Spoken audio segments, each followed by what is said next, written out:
പ്രിയമുള്ളവരെ, ഞാൻ എന്തുകൊണ്ടാണ് ഒറ്റയ്ക്ക് ഈ പ്ലാക്കാർഡും പിടിച്ചുകൊണ്ട് ഇവിടെ നിന്ന് പ്രതിഷേധിക്കുന്നതെന്നൊരു പക്ഷെങ്കിലും നിങ്ങൾ ചിന്തിച്ചിട്ടുണ്ടാകാം.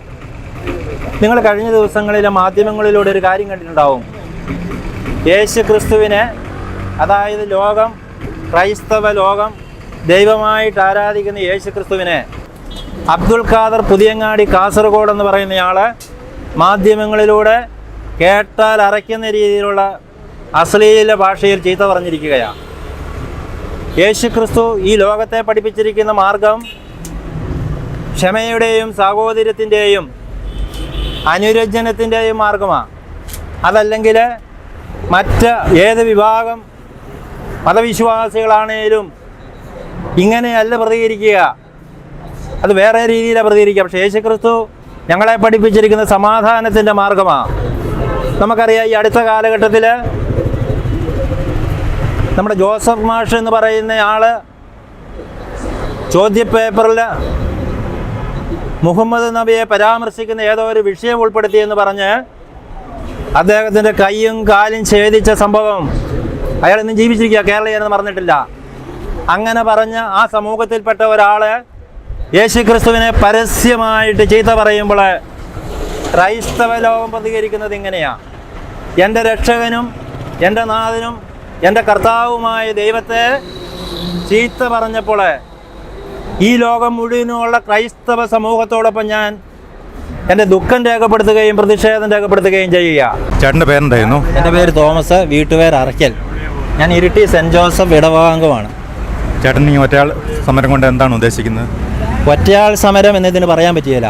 ലോകം മുഴുവനിലും ദൈവപുത്രനായിട്ട് വിശ്വസിക്കുകയും ആരാധിക്കുകയും ചെയ്യുന്ന യേശു ക്രിസ്തുവിനെ വേദനിപ്പിച്ചപ്പോൾ കോടിക്കണക്കിന് ആൾക്കാർ ആ ദുഃഖത്തിൽ, ആ വേദനയിൽ പങ്കാളികളാണ്. അവിടെ അവരുടെ എല്ലാം പ്രതിനിധിയാണെന്ന് വേണം പറയാൻ. എൻ്റെ അതേ മനോഭാവം തന്നെ മറ്റുള്ളവർക്കുണ്ട്. അതിന് സമാധാനപരമായിട്ട് അബ്ദുൽ ഖാദർ പുതിയങ്ങാടി എന്ന് പറയുന്നൊരു വ്യക്തി യേശു ക്രിസ്തുവിനെ മാധ്യമങ്ങളിലൂടെ വളരെ മ്ലേച്ഛകരമായ രീതിയിൽ ചീത്ത പറയുകയും അവഹേളിക്കുകയും നിന്ദിക്കുകയും ചെയ്തത് ക്രൈസ്തവരെയും ക്രൈസ്തവ മനസാക്ഷിയെയും അങ്ങേയറ്റം ദുഃഖത്തിലേക്ക് ആഴ്ത്തിയിരിക്കുന്ന ഒരു സംഭവമാണ് നടന്നിരിക്കുന്നത്. അത് മാധ്യമങ്ങളിലൂടെ നിങ്ങൾ മനസ്സിലാക്കിയിട്ടുണ്ടാവും. ഞങ്ങൾ ഈ നടപടിക്കെതിരെ, അബ്ദുൽ ഖാദറിനെതിരെ നടപടി സ്വീകരിക്കണമെന്ന് ആവശ്യപ്പെട്ടുകൊണ്ട് സമാധാനപരമായിട്ടുള്ള നീക്കങ്ങൾ നടത്തുക.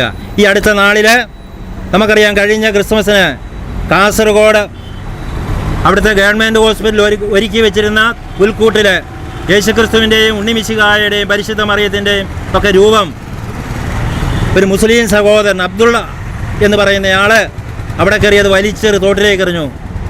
അതുപോലെ തന്നെ വിശുദ്ധ ഗ്രന്ഥം പരസ്യമായിട്ട് കത്തിച്ചു. ഇത് ഒരു രീതിയിലും ക്രൈസ്തവർ അവർക്കെതിരെ പ്രതികരിച്ചിട്ടില്ല. ഞാൻ ചോദിക്കുക, നിങ്ങളൊരു ചോദ്യം, വേറൊരു സമുദായത്തിൻ്റെ മതഗ്രന്ഥവും അവരുടെ ഒരു വിശ്വാസത്തെയാണ് ഒരാൾ ഇപ്രകാരം ചെയ്യുന്നതെങ്കിൽ ഏത് രീതിയിലായിരിക്കും അവർ പ്രതികരിക്കുക? പക്ഷേ യേശു ക്രിസ്തുവിൻ്റെ സ്നേഹത്തിൻ്റെ, സഹനത്തിൻ്റെ, ക്ഷമയുടെ മാർഗം മനസ്സിലാക്കിയ ക്രൈസ്തവരെ അവരോട് ക്ഷമിക്കുകയാണ്. ഈ അടുത്ത ദിവസം ഫ്രാൻസിലെ ഒരു ദേവാലയത്തിൽ ഒരു മെത്രാൻ വിശുദ്ധ ബലിയർപ്പിക്കുമ്പോൾ അവിടെ ഒരാൾ കയറി നിസ്കാരപ്പായ വിരിച്ച് അല്ലാഹു അക്ബർ എന്ന് വിളിക്കുക.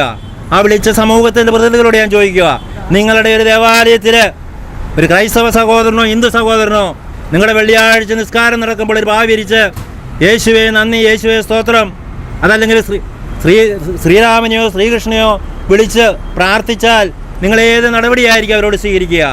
അന്ന് ആ ചെയ്തവരുടെ മേൽ ഒരു നടപടിയും ഞങ്ങൾ സ്വീകരിച്ചിട്ടില്ല.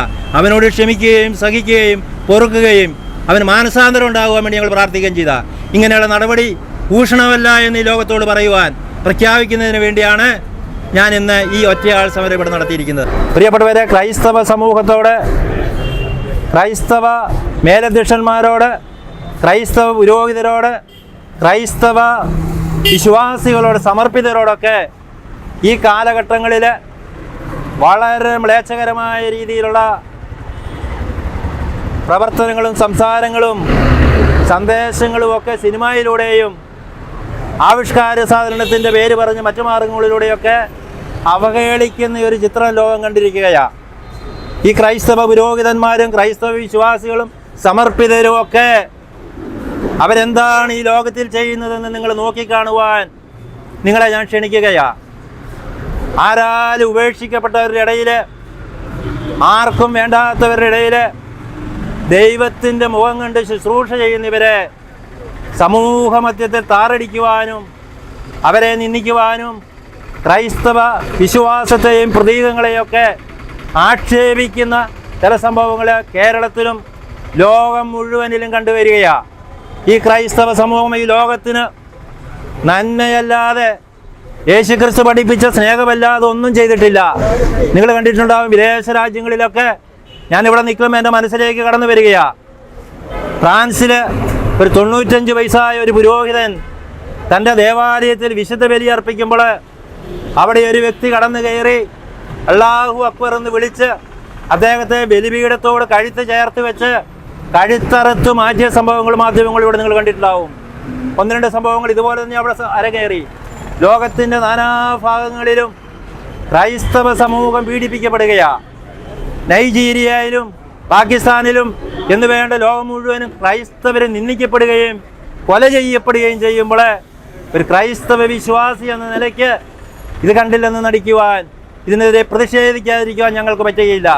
പ്രിയപ്പെട്ടവരെ, ഈ തെറ്റായ നീക്കം, ഈ തെറ്റായ നടപടി സകല മനുഷ്യരും പ്രതികരിക്കണമെന്ന് പറയാൻ ഞാൻ ആഗ്രഹിക്കുകയാണ്. ഒരു സമുദായത്തിൻ്റെ മതനേതാവിനെ അവഹേളിക്കുന്നത് ആരാണേലും അവന് ഭൂഷണമല്ല. അത് മുസ്ലിമിൻ്റെ ആദരിക്കുന്ന ദൈവമായിക്കൊള്ളട്ടെ, ഹൈന്ദവരുടെ ദൈവമായിക്കൊള്ളട്ടെ, മറ്റുള്ളവരുടെ ആയിക്കൊള്ളട്ടെ. പക്ഷേ ആ നിന്ദനം ആര് ചെയ്താലും തെറ്റല്ല. പക്ഷേ ഞാൻ എടുത്തു പറയാൻ കാരണം, മറ്റുള്ളവരുടെ ആരാധനാമൂർത്തികളെ ആക്ഷേപിക്കുന്നതിലുപരി ക്രൈസ്തവ സമൂഹത്തെ തിരഞ്ഞെടുത്ത് ആക്ഷേപിക്കുക. യേശു ക്രിസ്തുവിനെ പറ്റി ലോകം പഠിച്ചിട്ടുണ്ട്. അവൻ കൈകണ്ടിക്കുവാനും കഴുത്തിറക്കുവാനും കത്തിക്ക് കുത്തുവാനും വെടിവെക്കുവാനും ബോംബെറിയുവാനും അല്ല ഈ സമൂഹത്തെ പഠിപ്പിച്ചിരിക്കുന്നത്. അതുകൊണ്ട് ക്രൈസ്തവ സമൂഹത്തിൻ്റെ മേൽ എത്രമാത്രം ദൂഷാരോപണങ്ങളും അതിക്രമങ്ങളും നടത്തിയാൽ ഒരു ചുക്കും സംഭവിക്കാനില്ല എന്നൊരു ധാരണയുടെ പേരിലാണ് ഇത് ചെയ്യുന്നത്. നിങ്ങളോട് വളരെ വ്യക്തമായിട്ട് പറയുവാൻ ഞാൻ ആഗ്രഹിക്കുക. ക്രൈസ്തവ വിശ്വാസത്തിൻ്റെ മേൽ അതിക്രമം നടത്തുന്ന പാർട്ടിക്കാരായിക്കൊള്ളട്ടെ, സമുദായങ്ങളായിക്കൊള്ളട്ടെ, ആരും ആയിക്കൊള്ളട്ടെ, അവര് യേശുക്രിസ്തുവിനെ തിരിച്ചറിഞ്ഞുകൊണ്ടാണ് ആ യേശുവിൻ്റെ രക്ഷയുടെ മാർഗമാണ് ഞങ്ങൾ സ്വീകരിച്ചിരിക്കുന്നത്. അതല്ലെങ്കിൽ ഇതുപോലെയല്ല പ്രതികരിക്കേണ്ടത്. എന്നോടിപ്പം വന്ന വഴിക്ക് പലരും ചോദിച്ചു, നിങ്ങൾ മാത്രം എന്താ പ്രതികരിക്കുന്നത്? ഞാൻ ഈ ക്രൈസ്തവ സമൂഹത്തിൻ്റെ ലോകം മുഴുവനിലും യേശുക്രിസ്തുവിനെ രക്ഷകനും നാഥനുമായി സ്വീകരിക്കുന്ന ഒരു സമൂഹത്തിൻ്റെ പ്രതിനിധിയായിട്ട് ഇവിടെ നിന്ന് ഞാൻ സംസാരിക്കുകയാണ്. പ്രിയപ്പെട്ടവരെ, എന്നോട് പല പോലീസ് സ്റ്റേഷനിൽ നിന്ന് ഇന്നലെ വിളിച്ച് ചോദിച്ചു, നിങ്ങൾ പ്രകടനം നടത്തുന്നുണ്ടോ? മറ്റ് പ്രോഗ്രാമുകൾ ഒന്നുമില്ല. ഞാൻ പറഞ്ഞ എൻ്റെ പ്രതീക്ഷ ഈ രീതിയിൽ ലോകത്തെ അറിയിക്കുക, സമാധാനപരമായിട്ട് ഈ ലോകത്തെ അറിയിക്കുവാൻ വേണ്ടി ഇന്നും ജീവിക്കുന്ന യേശുക്രിസ്തുവിനെ കുത്തിമുറിവേൽപ്പിച്ചപ്പോൾ, യേശുക്രിസ്തുവിനെ അവഹേളിച്ചപ്പോൾ, യേശുക്രിസ്തുവിനെ നിന്ദിക്കുമ്പോൾ ആരെല്ലാം ഏതെല്ലാം രീതിയിൽ എവിടെയെല്ലാം നിന്ദിച്ചാലും ഓരോ ക്രൈസ്തവൻ്റെ ഹൃദയങ്ങളിൽ കത്തി തുളച്ച് കയറ്റുന്ന രീതിയിലുള്ള വേദനകൾ ഞങ്ങൾ അനുഭവപ്പെടുകയാണ്.